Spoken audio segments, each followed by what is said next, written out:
Hello. We should be live now. You should be able to hear us. Yeah. Welcome to Vin It. We're making it happen. We're making it happen. All right. Welcome to Vin It.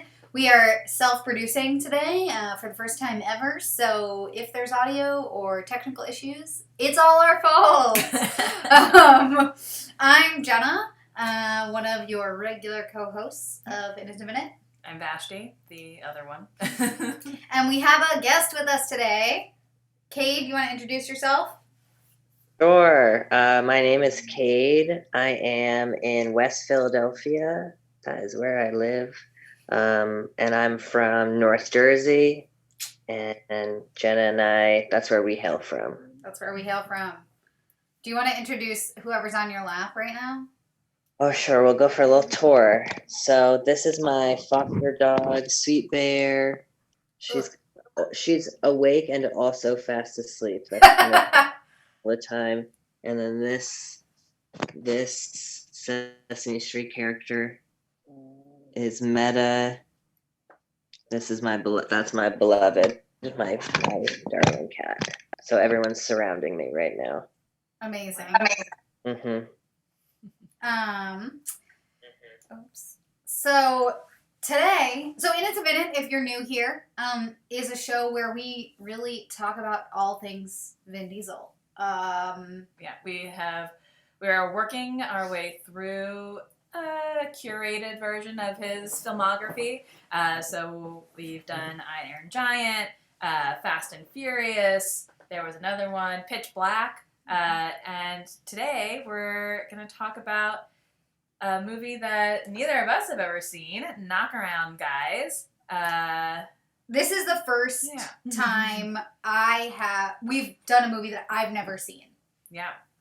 So it was a brand new experience for us. Cade, have you ever seen it? Nope. So, it was an experience. Most people have never seen it. It did not do well at the box office. It did not do well on Rotten Tomatoes. It has a 21% score. 21%. I cannot imagine it has done well in streaming. It is not a movie that did poorly at the box office, but it's like a cult classic like Pitch Black. It just didn't do well. Yeah, which is really clear. It's clear why, but we'll get into that in a bit. But before we dive into this really ridiculous movie, let's do some intimate details.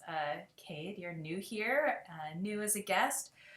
What's your history with Vin Diesel, or how did you come to know him? I think prior to yesterday when I watched it, close to zero in the sense that if he walked into my apartment before watching this movie, it might take me I would have maybe 4 people who it could be in my head. Who are the other 3? Definitely like The Rock. Maybe 2. Maybe only 2 actually. Okay. Maybe it would have been The Rock. Because I was taking notes while I was watching this, and one of my first thoughts was, this foster dog is snorting. He was hot in the face like that. So I was I've never really looked at his face for long enough. I'm positive that I've seen some Fast and the Furious movies in some basements in New Jersey growing up, where it's I had no choice over the movie. So this is definitely the longest amount of time I've paid attention to Vin. And Googled him. Amazing. Well, how do you I wish this wasn't the movie that did that for you. My demand was to watch the shortest movie. That's true. You did ask for the shortest movie. I gave you the shortest movie. Unfortunately, it is also the worst movie. Yeah, right. But, what can you do? Yeah. So let's get into it. Let's get Vin to it. Yeah. Vashti, will you share the Oh, yes, share with us the plot summary? Yeah. So, oh God, it's getting cut off. Hold on. That's so rude. I know. It's also like only 3 sentences. It's not that hard. All right, Knockaround Guys. What do we know? The film follows 4 sons of well-known Brooklyn-based mobsters and their desperate fight to retrieve a bag of cash in a small Montana town ruled by a powerful sheriff. As they unite to find the money, they come face to face with the bloodshed and betrayal that is their birthright. First of all, I just want to say the reason that... So we had decided when we were going to do this movie, or this show, that we were only going to do sort of like... We were going to like go through his films in order, but we were going to really just like do some of his better ones or his more famous ones first. Because, you know, whatever. But I chose this one because I love Seth Green. Like... I have a deep love for Seth Green. So when I was like, okay, Seth Green and Vin Diesel in one movie, first of all, how? Why? Second of all, I need to see it. And it was a movie I hadn't seen. Also, Kate had already asked for the shortest one. This was a pretty short movie. So I was like, we're doing it. We're going for it. Miriam's husband, Seth Green, is in this movie. So I will say Seth Green... Still not sure why he's in this. Mm-mm. So let's just say, like, we start in this... First of all, the first scene in this movie is very intense. Horrific, honestly. Was not prepared. I screamed. Like, literally, I screamed. Yeah. But we open with... And I'm not going to show you a picture of the opening scene. But we open on John Malkovich, who is in this movie. Who I also was not prepared to be in this movie, but maybe was one of the best parts of this film. Oh, yeah. Okay, Kate, you have a different opinion. Let's hear it. He certainly was the most capturing, even because for the most part I was like, what is he doing? The voice. So yes. Okay, also yes, the voice. What are any of their accents? None of them are Brooklyn accents. Sure, yeah. His hair, I'm sorry, was the hair normal? I'm not familiar enough with him to know, but I really was captured by his hair. Great question. Anybody in the chat who knows John Malkovich and his work, can you tell us? I think he's baldish. Now. Well, I don't know. But this movie came out in 2001. Same time frame, by the way, as Fast and Furious and Pitch Black. All came out right around the same time. Yeah, which is like, what a trio of movies that are very different. Also, so Seth Green in this movie has a lot of work under his belt already when he does this. So it's, again, unclear why he did this movie. We'll come back to it. But John Malkovich, like, truly is already famous at this point. Unclear why he did it, but I think, and Vashti pointed this out, he is having the most fun. Yeah, he looks like he's having a ball. Yeah, oh yeah. He's like, I did this movie because it is fun and silly and I'm into it. Yeah. But also, like, it's serious. Yeah. Oh, it's serious. Yes. It's a serious film. He's mysterious. Oh, yeah. He's so mysterious. Is it a serious movie? Like, is it supposed to be a drama? Yes. I don't know, because when I was looking it up, okay, okay. So on Wikipedia, it says it's a whole slew of things. A black comedy crime drama. So it's a dramedy, which... Couldn't tell, honestly. Sure. Intentionally? It had some, like, chick flick vibes, like the soundtrack. I feel like any, like, soft, sad moments set in the South with some music. There were just moments where you were transported from, like, Goodfellas to, like, Sweet Home Alabama suddenly. I mean... Hate it? Yeah, I didn't hate it. Yeah, it is. There is, I don't know. This movie, it really had a lot of, Miriam came through. Definitely felt like a weird hair piece because John Malkovich has always been kind of bald. It's like he was trying to reimagine a role he was in the running to play in Goodfellas, but then didn't get. They were like, how's a stringy toupee? Yeah. And he was like, great, love it, let's go for it. Or you're the second most powerful, but kind of the most powerful person in this movie, because the dad's like sitting in his office eating a sandwich, recovering from whatever. Yeah. The stringy hairpiece suit you. Yeah. And he was like, it work. Yeah. Also, John Malkovich, like, we almost never see the dad. We always see John Malkovich. The dad. There he is. He's in this picture. He's like, look, first of all, in the picture that we have on the screen, it's them on the bench on the racquetball or whatever court that they're, and in this picture, handball, sorry. The dad looks like he's just staring at John Malkovich's sandwich. I mean, I was also staring at the sandwiches when we were watching this movie because we were waiting for dinner to be finished, and I was so hungry. I'm like, I want those sandwiches right now. They did look really good. I was also waiting for my oven to preheat because I was going to heat up some frozen potato skins, and I have a really crummy oven. Halfway through, I went to look, the pilot light went out. Ugh. So we all wanted these meatball sandwiches. This viewing for me was a double whammy because I didn't even have the comfort of my potato skins. I'm so sorry. Wow. I don't. So let's move into the group that we follow, the group of men, which includes two boys, two boys I didn't know, one of whom is always wearing a suit, as Miriam pointed out to me when they were watching. Yeah. Oh, Miriam says John Malkovich was actually in the running for Goodfellas, so he flexed hard on this weird role as a runner-up, which is like really a good thing to note. But so these characters, one of whom always in a suit, doesn't make sense for him to be in a suit at any point in this film, always in one, whatever.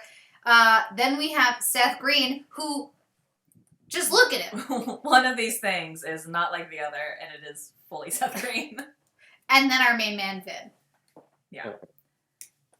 You only talk about 3 of those people. Well, yeah. There's also Maddie. There's Maddie, who's like the main character, who kind of is the most boring.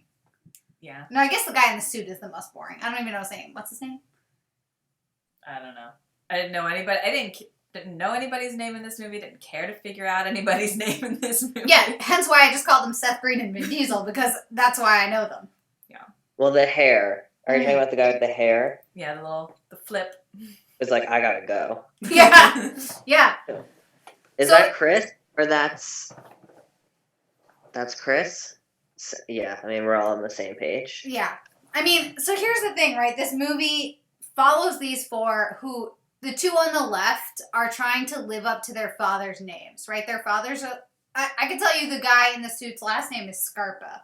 I know that. They're both trying to like live up to their Italian mob boss dad's legacy because they can't get real jobs outside of the mob scene in Brooklyn or anywhere in the city. Suit is Chris. You were right. So, So we follow them. He's like, let me prove it to you, Dad. I can handle it. And then gets Seth Green, who we learned at the beginning of the movie, former coke addict, who has a tiny plane for some reason. Oh, let's move into it. He has a tiny plane for some reason. So they get him to fly to Washington. Oh, yeah, Spokane. To pick up a bag of money. Gorgeous bag. It is a gorgeous bag. Gorgeous bag. Yeah. It was so good. Bag. We should have shown the bag. So Gorgeous true. Bag. The real star of this movie, that bag. It's like, gorgeous Beautiful bag. leather duffel bag full of cash. Gorgeous trim on it. Yeah. $500,000 in this bag. He goes to pick it up. He has to stop for fuel. He's like, I'm going to pick up the money. I'm going to fly back. The only stop I make is for fuel. He stops for fuel in Montana. And he's done a line of coke while on the plane because he's like, got to stay awake. And he sees police when he lands. And he's like, they're going to see right through me. They're going to know something's wrong. So he puts the bag down. And it goes missing, obviously. Yeah. Well, because he put it down with all the other luggage for the flight that was about to take off. It's like, why are you so stupid? Truly, this whole movie is about how dumb Seth Green is. Yeah. Yeah. It's all his fault. 1000. Yeah. All his fault. I mean, also, I was so confused for so long when they were talking about this job, and it's like, gotta go to Spokane, like, Washington? You're in New York and you're gonna fly this tiny ass plane to Washington State, like across the entire country. That shit like did not believe it. Yeah, because it was like there has to be a different Spokane because how? Like we trust anyone. We can't trust anyone to do this. And this guy's like, normally I get the sandwiches, but Marbles, my friend, Marbles, that's his name. Marbles. Forgot. And they're like, that's it. That's the plan. Honestly, yeah, normally I get the sandwiches, but I'm going to get my guy Marbles. I'm not even going to go with him. I'm just going to get Marbles to do it by himself. This guy who has never done anything, apparently. Yeah, no. He wasn't even like... He had one job. Don't put down the bag. I also... Immediately puts down the bag. I don't who is he to them? Seth Green is not a believable Brooklyn Italian kid, also. No. Yeah, like I don't understand how they've met each other, how they're friends, how they've continued to stay friends. Like, it is never discussed. Everybody else makes sense. Like, oh yeah, sure, does everybody else make sense? Because the other person in this movie is obviously Vin Diesel, who is very Jewish for some reason. So Jewish that he has this giant Star of David tattoo. He is also wearing a Star of David necklace. And we tried to get a picture, but you can't see it. He has a menorah ring. Yes, that face. That one right there. It is just a giant ring that is a menorah.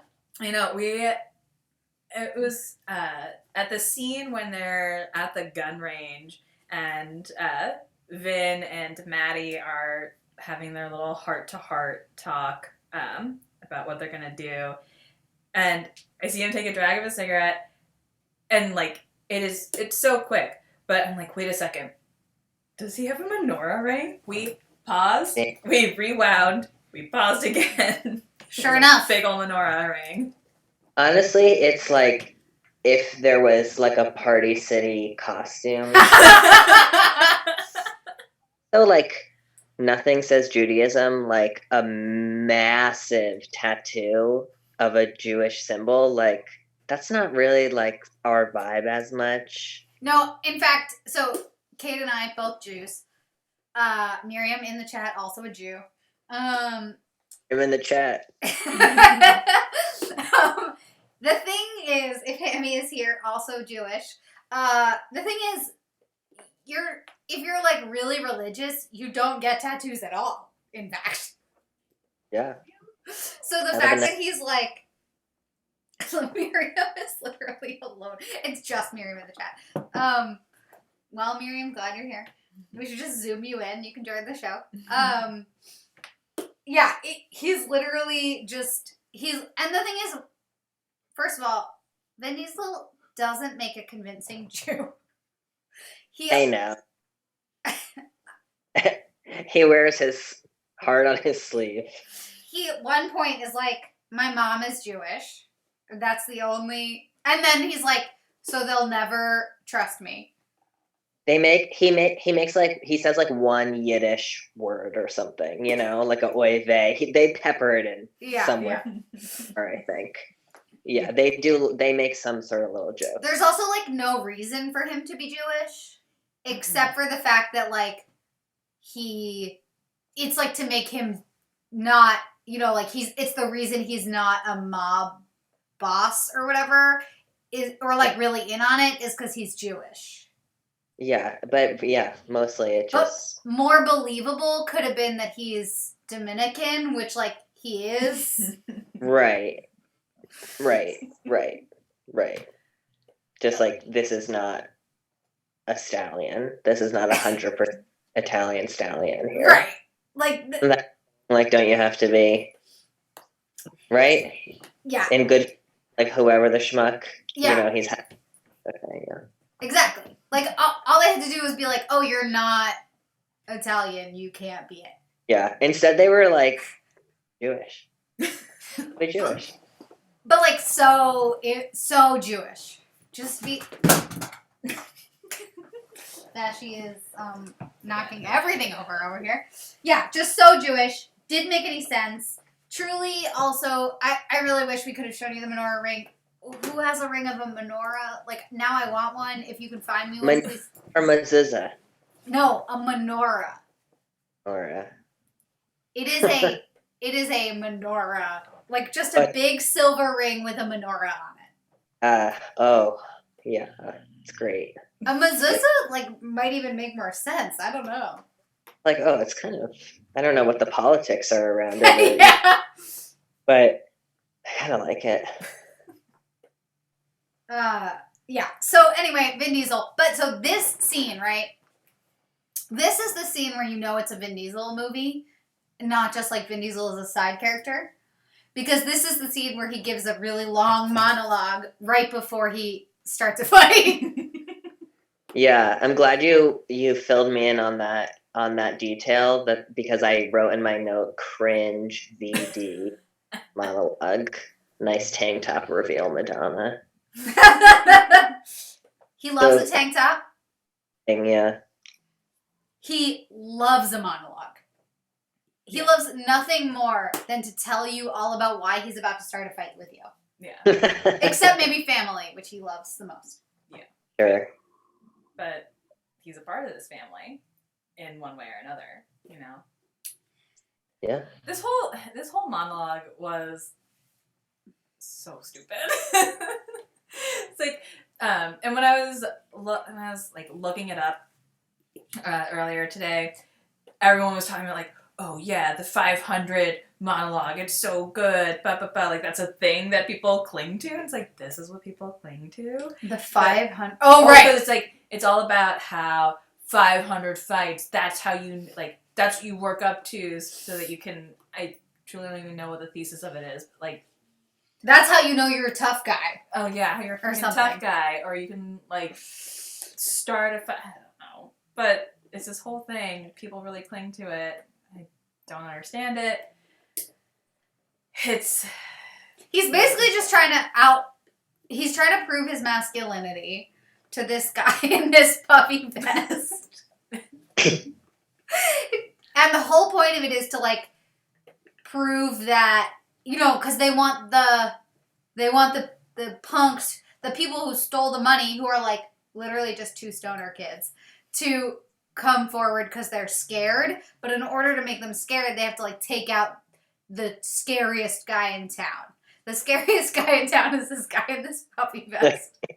like schoolyard bully logic, like new kid logic. 100%. Find the toughest guy, knock him out. Right. Meanwhile, these kids, they don't care. But what works is like this guy then goes and finds out who has the money. He does their bidding. But yeah, Vin Diesel like beats him to a pulp. Yeah. Yeah. Knocks the hair right off his head. Yeah, it does feel like he also got a stringy toupee. Also, Vin Diesel having hair. Oh. Stubble. Just all over his head. Yeah, kind of patchy. It's bad. It's bad. Yeah. They're like, you can't be Jewish if you're bald. Yeah. So he beats that guy to a pulp. Nobody helps. Nobody helps. Well, the thing is... In fact, everyone is just like... I mean, look at these other guys, right? These other guys cannot do anything. What's Seth Green gonna do? I mean, literally, you see Seth Green in this bar scene, like, having a fake shootout with, like, one of those shootout games, and he can't do it. That's right. Right. Yeah. Yeah. Seth Green is useless. I mean, literally, he's the whole reason this whole... Yeah, one job. Yeah. The fact that they let him tag along to try to solve the issue. Yeah. Weakest link. Truly. Yeah. Yeah. They don't. It's the plane. Unclear what happened to the plane. Oh, it got burned. They burned it. Well, who's they? The police. Oh, right. So was it the police or was it? I thought that they burned the plane themselves. No. So here's the plot twist of this movie, right? They are gonna go get the money back from the stoner kids. Turns out the stoner kid's dad is the sheriff. Mm-hmm. He finds the money. He takes the money to split with his assistant sheriff, a deputy. Assistant to the sheriff. They're partners. Yeah, sorry. His partner. So he decides to split the money. Terry. Instead of calling the FBI, because he wants the money, he doesn't get paid enough. They try to go intimidate the sheriff. The sheriff is like, fuck you, I own this town, beats the shit out of Maddie. And then they're like, they figure out, Maddie is like, my dad's a mob boss.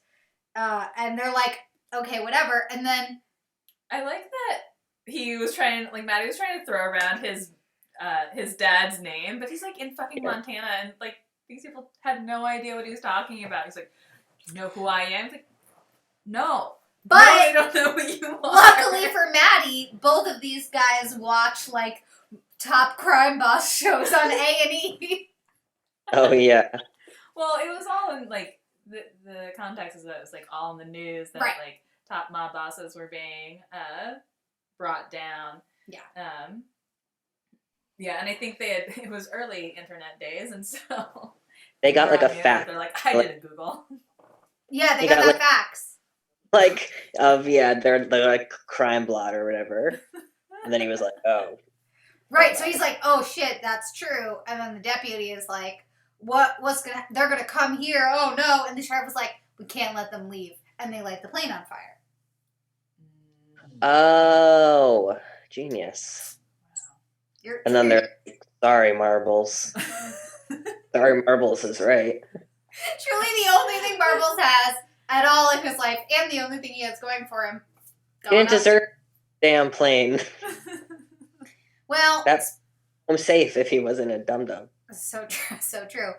So that happens. They're stuck there. Then John Malkovich comes, theoretically, to save the day. We think he's coming to save the day. Yeah, he comes with his two buddies. Is one of them wearing a fur coat?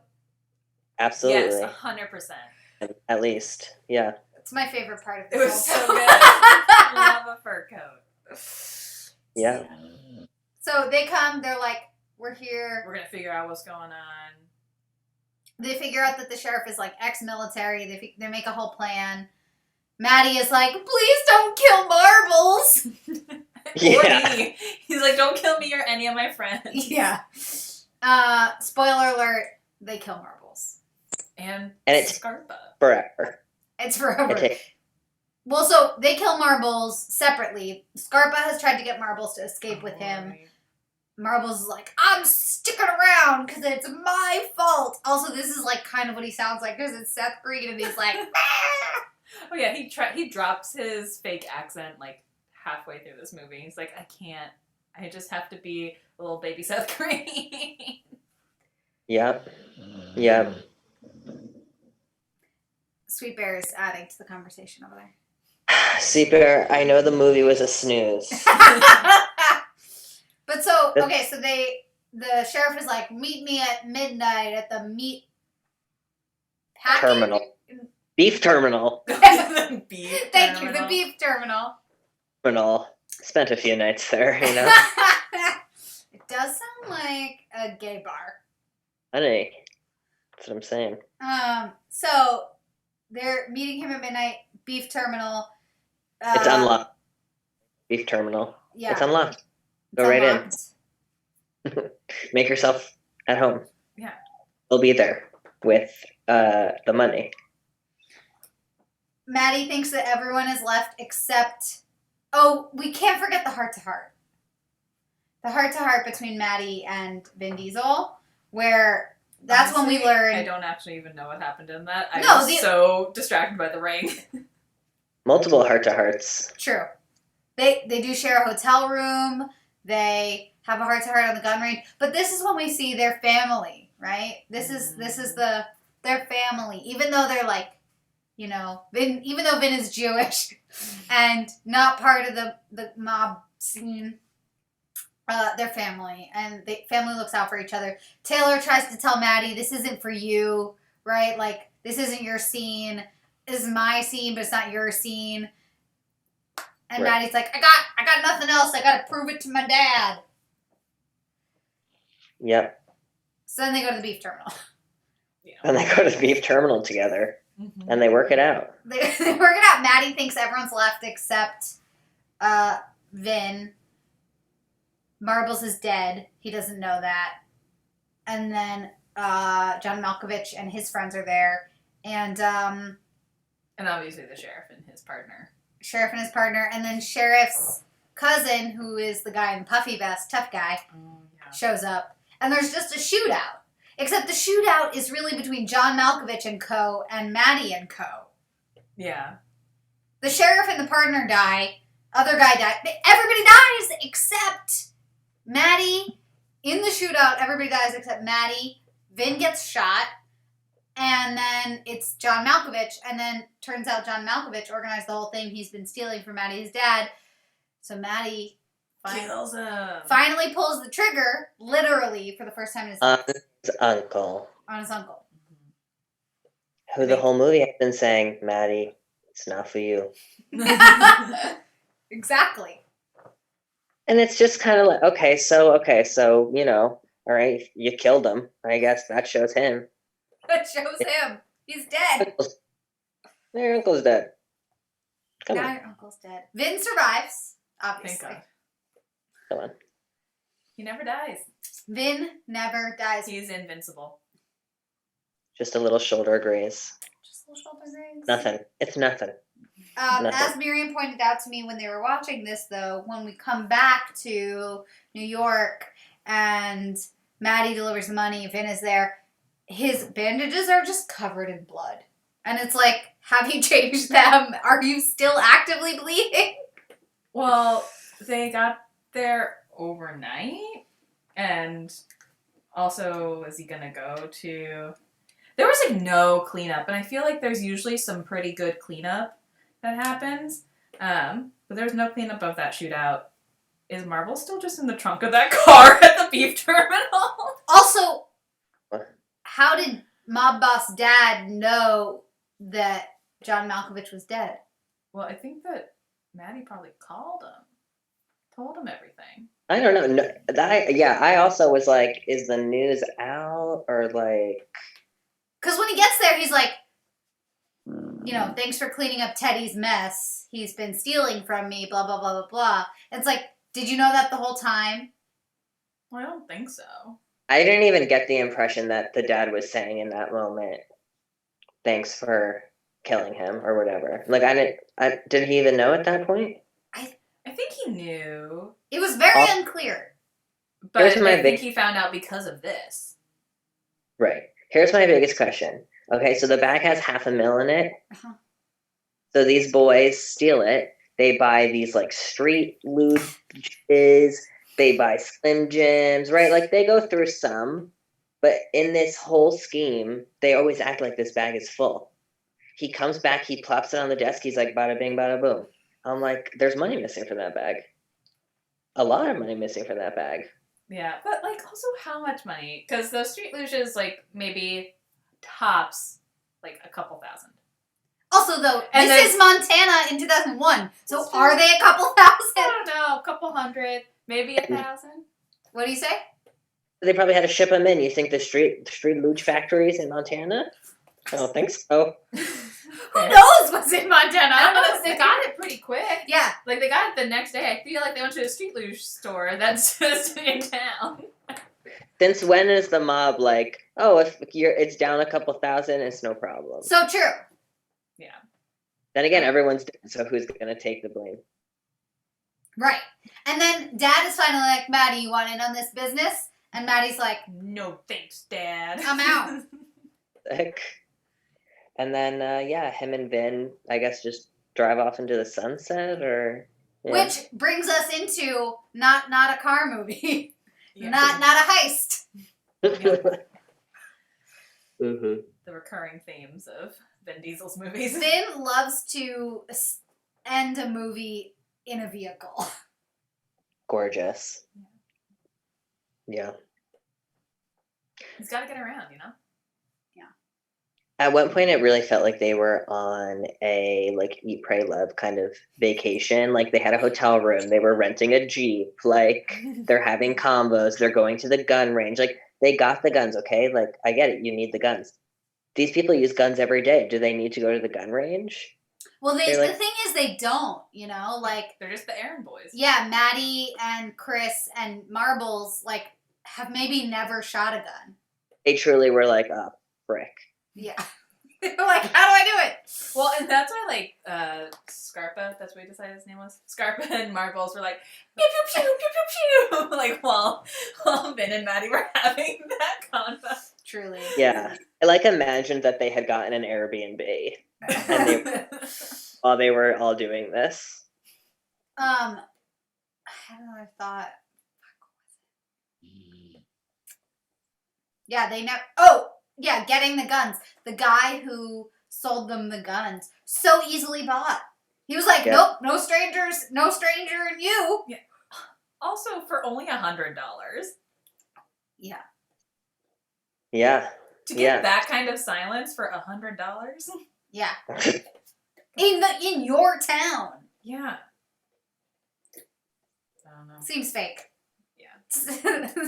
Most Overall- questionable. Well, this movie does seem very real, so I'm really Yeah, stuck none out. of these people had had that like dripping with power. Though there was one guy that John Malkovich breaks with him, like the real old guy.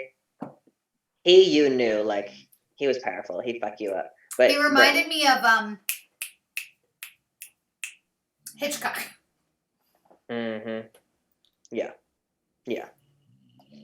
I would like to see him a little bit more. Kick in a door or something. Do something. Yeah. But Honestly, so again, back to my question of why did this movie get made? Why did any of these people star in it? They all have, well, Scarpa and Maddie, I don't know who they are, but the rest of them have careers. Yeah. The other guy who plays Maddie is like his name is Barry Pepper. Barry Pepper. Got But over he it. looked familiar. He's a guy. He's a person. No one knows why this was made, according to Miriam. Agreed. He was also in Saving Private Ryan with Vin Diesel. With Vin Diesel. seems like they needed to either hike up the Sweet Home Alabama or hike up the Goodfellas. Yeah, they were really stuck in the middle there. But because back to the combo of what genre is this? And I guess that makes it hard to watch a movie. You're just like, what's... At points, I was like, this isn't bad, but then it would be like a genre switch, and then I was like... Yeah, I think I felt the same way. I think I was like, at the beginning, I was like, this movie is so bad and hard to get into. And then I was like, oh, I'm kind of enjoying this, like, buddy movie where they, like, have to fix this situation their friend got them into. But then you're right, like, it was a genre switch. The dialogue was so bad. There were points where I was like, oh, this could almost be so bad it's good. And then it would just, like, the next line, I'd be like, no. Yeah. Yeah. It was boring in the sense that there wasn't enough Goodfellas. Mm-hmm. That's the spectrum I've created in my mind. They end up kind of just walking around a lot. Like even the scene where Seth Green Marbles, Mhm. gets taken out. It took so long, and it was like calm. Yeah. It was a very execution scene. Yeah. Yeah, they're like, where's your cousin? And he's like, I don't know. But he's like not even scared. He's just like, oh my God, wait though. What? Right before he knows he's about to die, and he's just like, and then they shoot him like 7 times, which is unnecessary because you could shoot him once and he'd be dead. Yeah, they did like a boom, boom, boom. Like they went like down. Yeah. Yeah. And they kept like did the first person like went to shoot him and something happened and they gave the gun. Was that scene? Like two people ended up. The first guy had the gun. He was like, where's your cousin? Whatever. And then he like hands the gun to the next guy, and the next guy kills him. Mm-hmm. Did I imagine that? No, you're right. That was right. Miriam Forever. says Unclear why. it got made. The movie got made to hang on coattails, and then it went off the rails, which feels accurate. Yeah, it was a tough watch. It was a tough watch. It's a movie that I would not recommend. No. Which is sad because I love to recommend a Vin Diesel movie. I'm also really glad I didn't make anyone watch it with me because I would have felt guilty. I would have truly felt guilty. I mean, I'll be honest, I felt guilty for making you watch it. Well, yeah. At some points I was like, yeah, this is the least I've liked these two people, but I still love them. Wow. But I knew we were all in it together. Yeah. I mean, I did text you to say, if this movie is really bad, just be prepared. You can never be prepared. Yeah. The debrief helps. Yeah. For sure. I mean, that's the thing, right? It's like we get to talk about how bad it is. Yeah, it's that bad that you need a debrief. For sure. Yeah, you need a support person.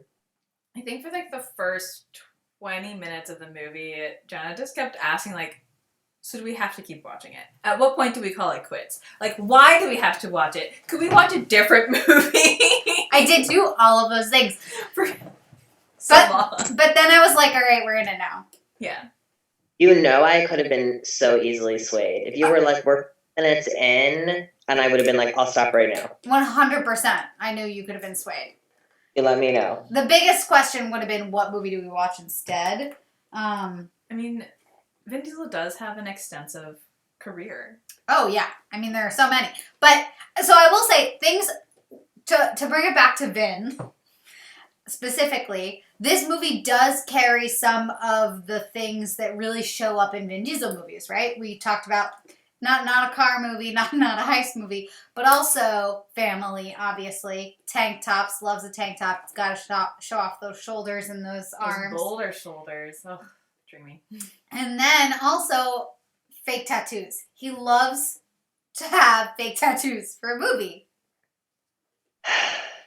Yeah. He loves it. Every film I have seen him in. Does he have fake tattoos in Fast and Furious? I think so. Okay, we're gonna have to fact check The this. costume guy. Someone fact check me. That's his version of a costume. Miriam fact checked me. Fact check me. Does he have fake tattoos in Fast and Furious? We need to know. He is a costume guy. He loves, well, he's a thespian. He loves to be in character. Yawn. What kind of character? Like a car racer? He's somebody like who's really loyal and cool guy. Cool He's guy a number loyal, one. cool guy. He also, I mean, Cade, you may not know this. We've talked about it on the show before. He's an avid D&D player. I didn't know that. Oh. Those are kissing. Oh. Right. This is really Isn't that sweet?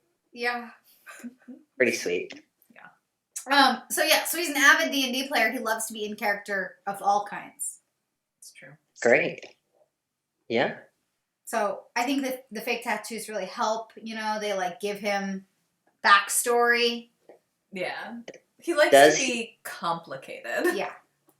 Ooh, complicated. Does he do his own fight stunts? Sometimes. Not all of them, but he does a lot of them. Huh? I don't know. Yeah. Fake beat up by Vin Diesel. I mean, he's pretty tough, you know? Yeah. I learned in this process that one of his kids is named Vin, right? Mm-hmm. Vincent. Mm-hmm. I thought that was a thing because... What? Yeah. What? He's got 3 kids, I think? Yep. Miriam says, seems like Vin only got tattoos after Paul died. In the movies, you mean?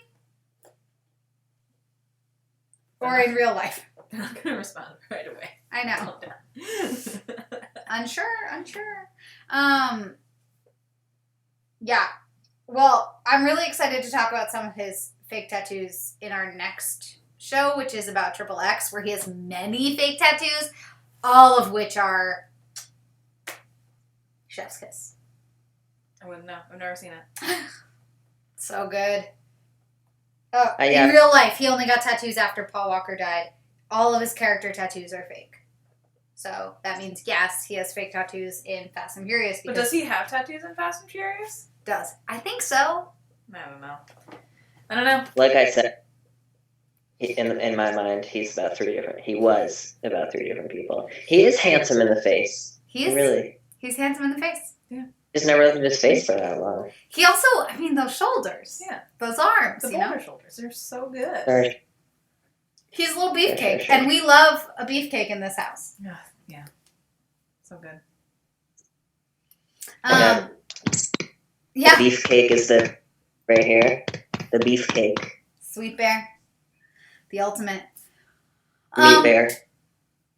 Yeah, so really, this movie, it falls in line with what Vin Diesel... So the thing is, we know why Vin Diesel did this movie, because it falls in line with family. It falls in line with getting to wear tank top. It falls in line with getting a monologue before he beats someone up. Yeah, but of course I'm bringing this up 5 minutes before we have to stop. So, you know, we have a theory, right, that, like, Vin Diesel is somebody who likes to take roles where he can embody, or, like, rather expand the perspective. Like, he can be expansive with his masculinity and really, like, add a lot of depth to it. And this movie feels like it sort of really debunks our theory, because I just don't think he was, like, a complicated guy who was... I'm going to counter you. Okay. My counter argument is that he is, as he says, he does it because he has to. He has no other path, according to him. He has no other path in life. There's no other possibility for him. And so he is, like, really leaned hard into this because it's his only way to survive. Where he tells Maddie, he's like, you have an out. You don't have to be this kind of guy. Like, don't be this kind of guy. So it falls along the same lines of he is in this hyper masculine energy because he has to be. Okay. And there's this element of this movie where it's like, hey, gangsters have feelings too. Oh, Yeah. It's like emotional depth. Like they're like, I want to do this because my dad just thinks I'm good for getting sandwiches. So even though I'm gonna kill a bunch of people, I have feelings about it. Yeah. Yeah. That's what makes the movie kind of bad, is because they do it so weakly. Yeah. Yeah, they're not in it to Vin It. No, they really skirt the surface of, like, emotions in this movie. Yeah. Mm-hmm. Yeah. Well, I think, like, it really does fall in line. I think it is probably the worst of all the movies we're going to do for this whole show. Yeah. We'll see. I truly believe there's one other movie, Boiler Room, which we skipped, that I've heard is equally bad, but I've never seen. Next, though, our next show in 2 weeks is going to be Triple X, which honestly is one of my favorite action movies, maybe of all time. Wow. I don't know. It's really good. It's really fun. It's real dumb. It's a ridiculous movie. Samuel L. Jackson is in it. I can't wait. I'm really stoked. We're going to have a guest for that one, too. Miriam says this movie was a calamity. I'll agree. Yeah.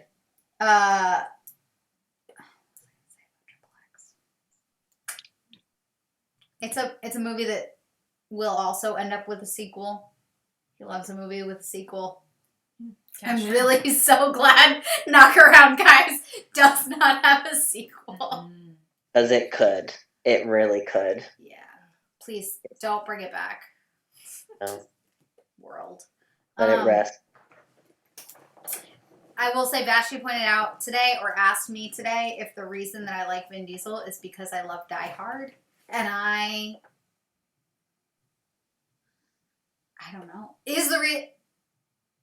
You have to add a little more context to that, like, of why Die Hard would be the natural, I mean, Vin Diesel honestly, love would be the natural progression from Die Hard. First of all, there's so many connections there. Right, well, I mean, but the whole thing was coming from, like, the 80s action star was just, like, big, muscly, meathead kind of guy, and Bruce Willis in Die Hard starts to give depth and, like, backstory and emotion to action stars, which is where then it does become a natural progression to Vin Diesel, who could not be an 80s action star because he has too much depth.